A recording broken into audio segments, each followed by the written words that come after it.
سیدنا و نبینا مولانا محمد وعلی آلہ وصحبہ وبارک وسلم۔ معزز سامعین، ہمارا صبر کا یہ چیپٹر چل رہا ہے، اس کے حوالے سے ایک اور حدیث پاک جو ایک انسان کے دل کے اندر ایک اثر کرتی ہے اور حیران کن ہے۔ حضرت اسامہ بن زید رضی اللہ تعالی عنہ سے مروی ہے، قال فرماتے ہیں ارسلت بنت النبی صلی اللہ علیہ وسلم کہ سرکار دو عالم صلی اللہ علیہ وسلم کی ایک صاحبزادی نے حضور کی بارگاہ میں پیغام بھیجا، ان ابنی قد احتضر فاشہدنا، کہ میرے بیٹے کی وفات کا وقت قریب ہے، میرے بیٹے کی وفات کا وقت قریب ہے، آپ تشریف لے آئیں، آپ آئیں تشریف لائیں۔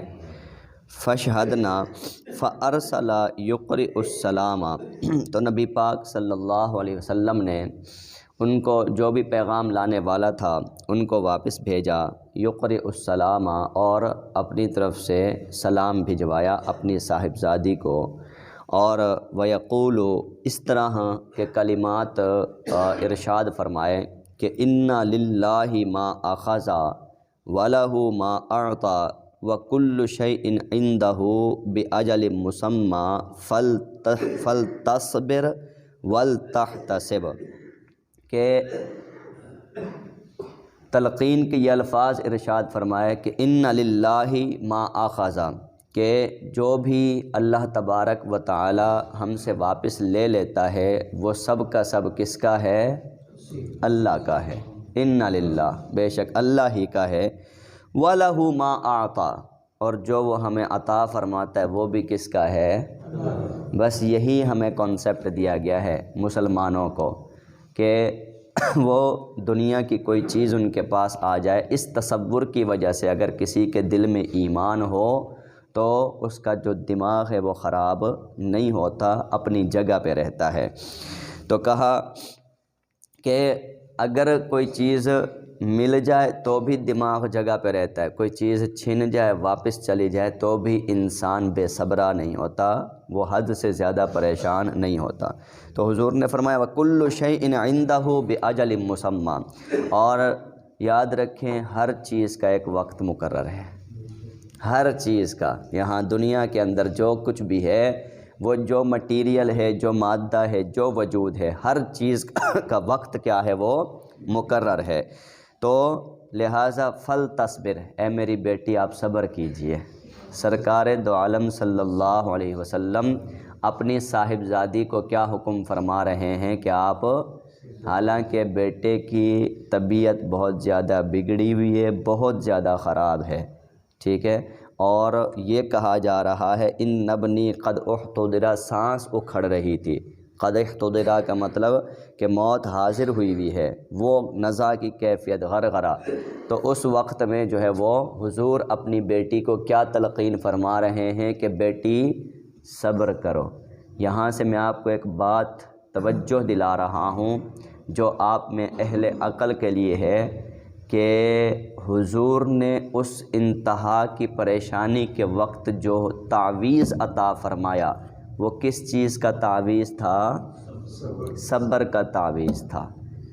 ادھر ہم لوگ بھی اپنی دکانیں کھول کے بیٹھ جاتے ہیں، ٹھیک ہے، مولوی حضرات، پیر حضرات، پیر سے مراد وہ جو دکاندار پیر ہے، ٹھیک ہے نا، ہم اپنی دکانیں کھول کے بیٹھ جاتے ہیں، کسی کو کوئی مسئلہ ہو فوراً کہتے بھاگ آؤ، ہم پھونک ماریں گے آپ ٹھیک ہو جائیں گے، آپ کی روزی میں مسئلہ ہے آپ آؤ ہم پھونک ماریں گے آپ ٹھیک ہو جائیں گے۔ اور عوام کے شعور کا یہ عالم ہے کہ وہ یہ سمجھتے رہتے ہیں کہ جی بھاگے آتے ہیں، دوڑے آتے ہیں، ٹھیک ہے نا، کوئی چھوٹی سی اگر تکلیف پہنچ جائے، پریشانی پہنچ جائے، مصیبت پہنچ جائے تو فوراً جو ہے وہ اس طرف تو آ جاتے ہیں جی دم، تعویذ، درود، یہ سارا کچھ۔ نہ دم سے انکار ہے، نہ تعویذ سے انکار ہے، نہ پھونک سے انکار ہے، لیکن وہ جو سچی ہو، اللہ رسول کے نام کے ساتھ ہو، ٹھیک ہے نا، اس سے انکار نہیں ہے۔ لیکن اس سے جو اگلا لیول جہاں سے دین شروع ہوتا ہے، جو میرے سرکار صلی اللہ علیہ وسلم نے ہمیں حکم دیا اور ارشاد فرمایا، وہ کیا ہے؟ فرمایا کہ فَلْتَصْبِرْ، اگر مصیبت آئے تو اس کے اوپر صبر سے کام لو۔ یہ سب سے بڑا تعویذ ہے۔ ہمیں یہ شعور دیا گیا ہے کہ مصیبتیں آتی رہتی ہیں، ان کا مقابلہ جو کرنا ہوتا ہے کس کے ساتھ؟ صبر کے ساتھ۔ اور صبر کا مطلب ہے کہ جس وقت میں مصیبت آئی ہے اس وقت میں برداشت کر جائیں اور پھر اگلے وقت کا انتظار کریں، اور اس دوران پھر آپ دعا کریں اپنے رب سے۔ کیا کریں؟ اس دوران میں آپ دعا کریں، اس دوران میں آپ عبادت کریں، اس دوران میں تلاوت کریں، اس دوران میں اللہ کی بندگی کریں۔ اب گیپ کہاں پر آتا ہے؟ جہاں میں شعور دینا چاہ رہا ہوں، خود نماز نہیں پڑھنی، ہم نے قرآن کو ہاتھ بھی نہیں لگانا ہوتا، ٹھیک ہے، وضو کے ساتھ ہمارا تعلق نہیں، گھر کے اندر کوئی کسی قسم کی طہارت و پاکیزگی کا اہتمام نہیں، اللہ کے آگے کوئی گریہ نہیں، گڑ گڑاہٹ نہیں، زاری نہیں، یہ سب کچھ ہم نے دروازے بند کیے ہوتے اور دوڑ پڑتے ہیں دوسروں کی طرف۔ بھئی میں کتنا مخلص ہو کہ آپ کے لیے دعا کروں گا، میں کتنا وہ کروں گا آپ کے لیے، اللہ تعالیٰ سے کتنا مخلص ہو جاؤں گا؟ کیا اتنا ہو جاؤں گا جتنا آپ خود اپنے لیے مخلص ہو سکتے ہیں؟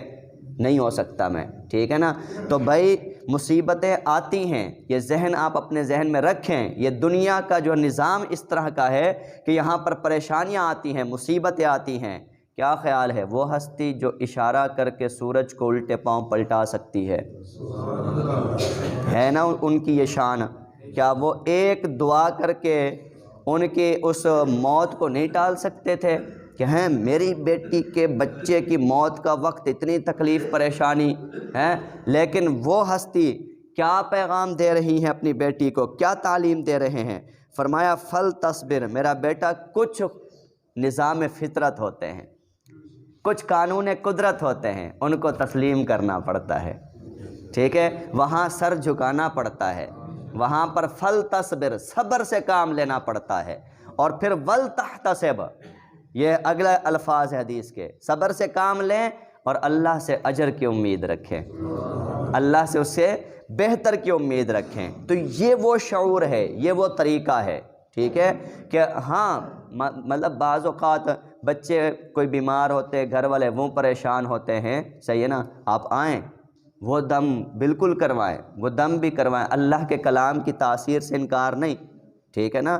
میں یہاں پر یوں سمجھیے گا کہ کسی قسم کے آپ کو یہ نہیں کہ آپ فتویٰ لگانے پہنچ جائیں کہ یہ ہو گیا وہ ہو گیا۔ میں جو دراصل پیغام دینا چاہتا ہوں کہ اس دم درود کے نام پر ان لوگوں نے تباہی مچا دی جن کو وضو کرنا نہیں آتا۔ ایسا ہے کہ نہیں معاشرے میں؟ ایسے پیران کرام بنے بیٹھے ہیں جن کو پہلا کلمہ نہیں آتا۔ یہ شریعت نہیں ہے، یہ طریقت نہیں ہے، یہ تصوف نہیں ہے، ایسی پیری کوئی پیری نہیں ہے۔ وہاں پر لوگ جا کے بھنگ پی رہے ہوتے ہیں اور علی علی کے نعرے لگا رہے تھے۔ کیا حضرت علی نے بھنگ پی تھی؟ شرم نہیں آتی ہیں؟ کیا حضرت علی نے چرس پی تھی؟ یار خدا کے بندو حیا کرو۔ وہ علی جو پیکر شجاعت تھے، جنہوں نے غزوہ بدر کے اندر 37 کافر مار ڈالے تھے، غزوہ بدر کے ہیرو تھے، وہ علی جو ولایت کے سرتاج ہیں، آپ ان کے نام کو لیتے اور ان کے نام پہ بھنگے پئیں، چرسے پئیں، شرابیں پئیں، نشے کریں اور کہیں کہ آپ ولی بن رہے ہیں، آپ ان کی جو ہے وہ نقش قدم پہ چل رہے ہیں۔ ہمارا دین شفاف دین ہے، صاف دین ہے، ستھرا دین ہے، پاکیزہ دین ہے۔ اس رستے پر چلیے، عبادت کریں، طہارت کے اوپر چلیں، تقوی کے اوپر چلیں، پاکیزگی کے اوپر چلیں، اور پھر کوئی پریشانی آتی ہے ضرور خود بھی دعا کریں، کسی نیک بندے سے آپ دعا لیں، لیکن اللہ تبارک و تعالیٰ کی بارگاہ میں خود حاضری دیں، گڑ گڑائیں، التجائے کریں، اور پھر صبر سے کام لیں۔ پھر اس کے بعد جو ہے وہ اس کی بارگاہ سے آپ اس کے فضل اور اجر اور ثواب کی امید رکھیں۔ ہوتا کیا ہے، آپ مولوی صاحب پیر صاحب کو سب کچھ سمجھ کے آ جاتے ہیں، اور پیر صاحب بھی کہتے ہیں ابھی میں وہ دیتا ہوں تعویذ، ابھی آپ کے جو ہے نا وہ یہ 7 دروازے رزق کے کھل جائیں گے اور سارا آپ کے گھر کے اندر لوٹ پلٹ جائے گا۔ اب جب وہ نہیں پلٹتا تو لوگ پیر صاحب سے بدگمان نہیں ہوتے، وہ ڈائریکٹ دین سے بدگمان ہو جاتے ہیں، وہ ڈائریکٹ اللہ سے بدگمان ہو جاتے ہیں کہ یہ کیا میری تو سنی ہی نہیں گئی، میرا فلانا نہیں ہوا، میرا تو بابا یہ اس بندے کا ذاتی خیال تھا، دین کا یہ اسٹرکچر نہیں ہے، دین کی یہ تعلیم نہیں ہے۔ دین کی تعلیم یہ ہے کہ اللہ نے فرمایا لَنَبْلُوَنَّكُمْ، دنیا میں جا رہے ہو، آزمائش آئے گی اور قدم قدم پہ آئے گی اور کئی پہلوؤں سے آئے گی۔ وبشر الصابرین، جو بندہ صبر کرنا سیکھ گیا اس کو بشارت دیجئے، ان اللہ مع الصابرین، اللہ صبر والوں کے ساتھ کھڑا ہو جاتا ہے۔ تو حالات جو بدلتے ہیں، حالات میں آپ کو پھر بتا دوں، ایک اگر کوئی پریشان وقت چل رہا ہو، چاہے وہ روزی کے حوالے سے، رزق کے حوالے سے، کسی بھی اور حوالے سے، نمبر ایک ہمیں دین جو ہتھیار دیتا ہے، فرماتا ہے نمبر ایک صبر کرو، نمبر دو محنت کرو۔ اچھا مزے کی بات، لوگ نہ ان کو ادھر سے کام نہ محنت سے کام، ٹھیک ہے، محنت بھی نہیں کرنی، سارا دن گھر پہ پڑے رہنے اور حالات بدلنے چلے ہوتے ہیں، اور وہ پیر صاحب جو تعویذ دیتے ہیں وہ خود ان سے 10,000 روپے لے لیتے ہیں، وہ ان سے پیسے لے لیتے ہیں۔ وہ اللہ کے بندو، تمہارے پاس ایسا تعویذ ہے کہ تم لوگوں کی کایا پلٹ سکتے ہو، تو پہلے اپنی پلٹو، تم کو ان سے 10,000 روپے لینے کی کیا ضرورت ہے؟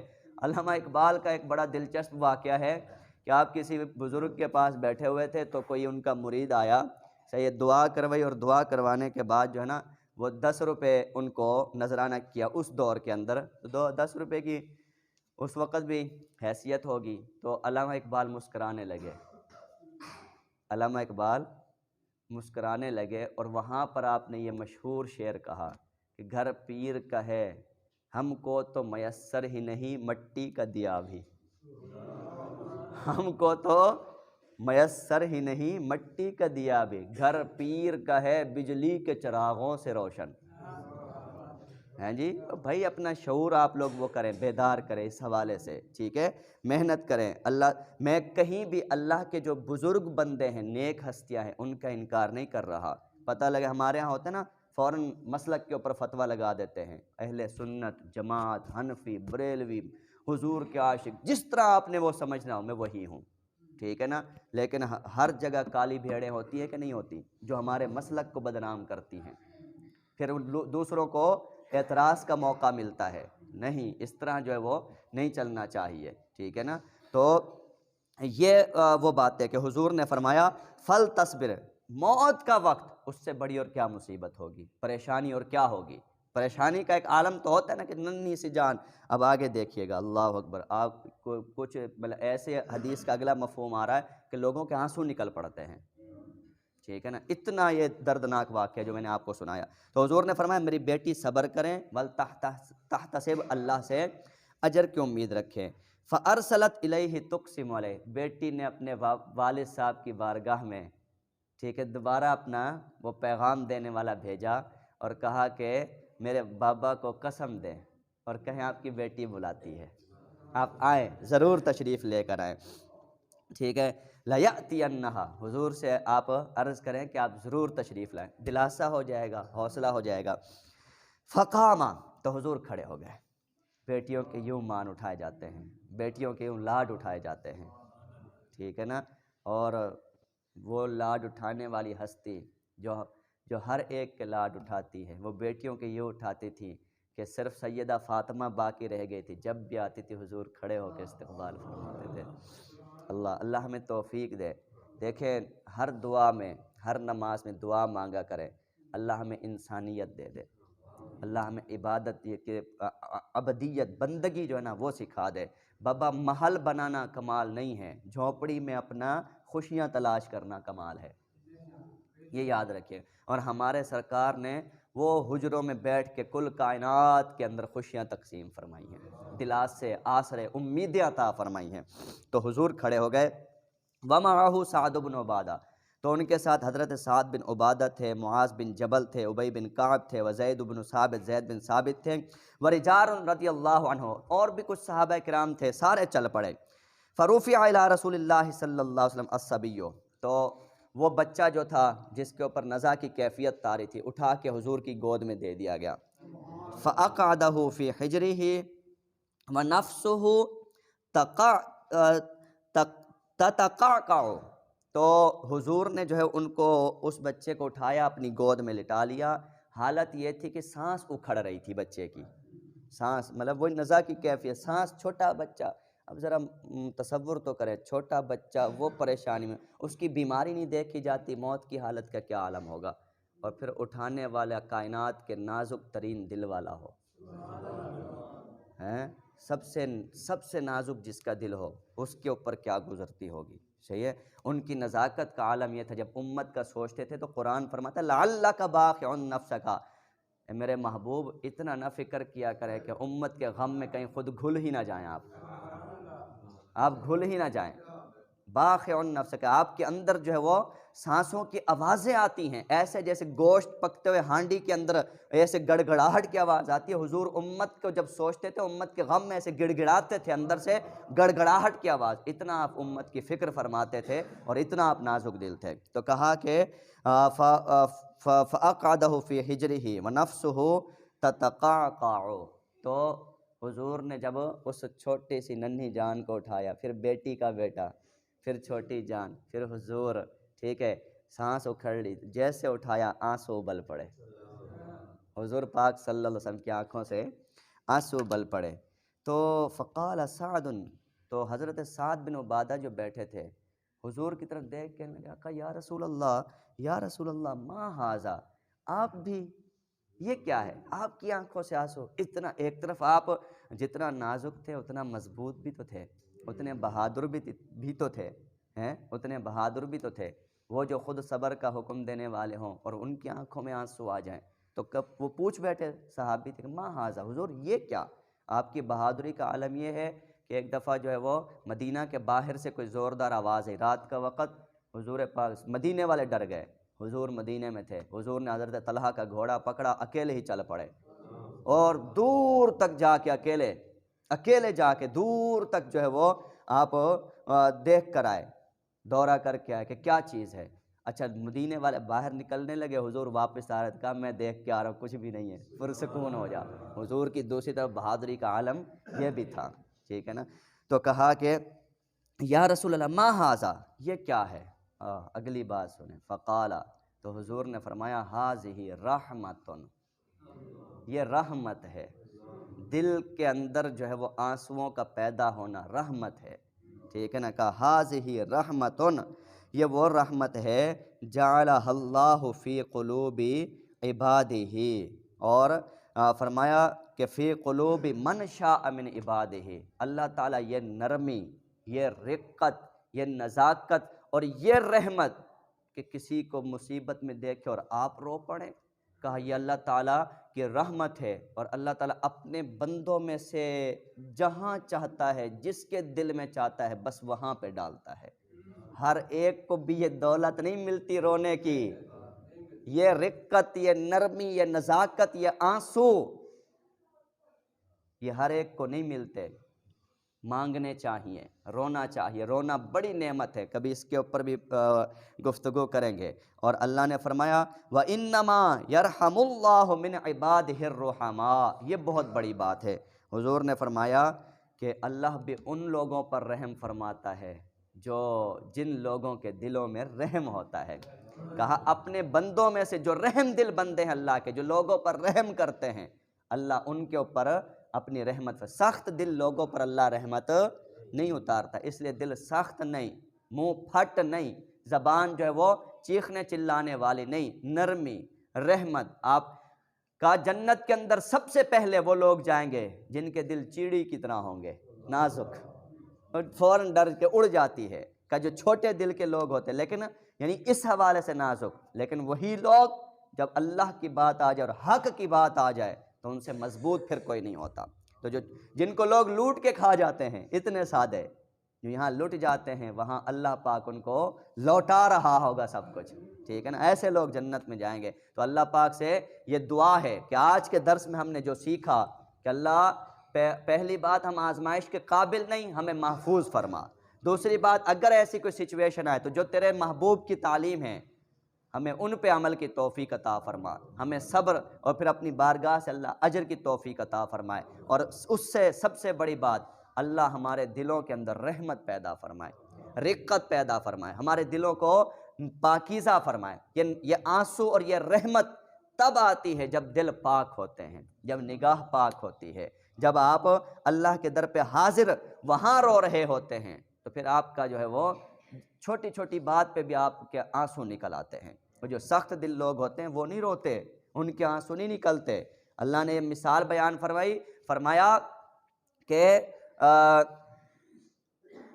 الزجاجۃ کأنہا کوکب دری یوقد من شجرۃ مبارکہ زیتونہ لا شرقیہ ولا غربیہ یکاد زیتها یضیء ولو لم تمسسہ نار۔ کہا کچھ لوگوں کا یہ تمثیل چل رہی ہے، کہا کچھ چراغ ایسے ہوتے ہیں اتنے صاف شفاف اور ان کے اندر تیل اتنا اعلیٰ قسم کا ہوتا ہے کہ ان کو آگ بھی نہیں چھوتی پھر بھی ان کے اندر روشنی بھڑک اٹھتی ہے۔ تو یہ تمثیل ہے اس بندہ مومن کے دل کی طرف کہ جس کے دل کے اندر اتنی پیورٹی، پاکیزگی، رقت، نرمی اور طہارت ہوتی ہے کہ وہ ان کو کوئی بڑے صدمے نہیں رلاتے، چھوٹی چھوٹی بات ہوتی ہے اور اللہ تبارک و تعالیٰ کا کوئی ذکر چھڑ جاتا ہے، کسی کی تکلیف کی بات ہوتی ہے، بس بیٹھے بیٹھے رونے لگ جاتے ہیں، ان کی آنکھوں سے آنسو جھڑنے لگ جاتے ہیں۔ یہ خدا کے بندے ہوتے ہیں، یہ خدا کے رستہ ہوتا ہے۔ تو آپ ضرور دنیا میں رہیں، کام کریں، کاروبار کریں، بزنس کریں، لیکن خدا کے لیے ذرا اس طرف توجہ بھی کریں اور یہ لذت ذرا اس کی چاشنی محسوس کریں۔ وما علینا الا البلاغ المبین۔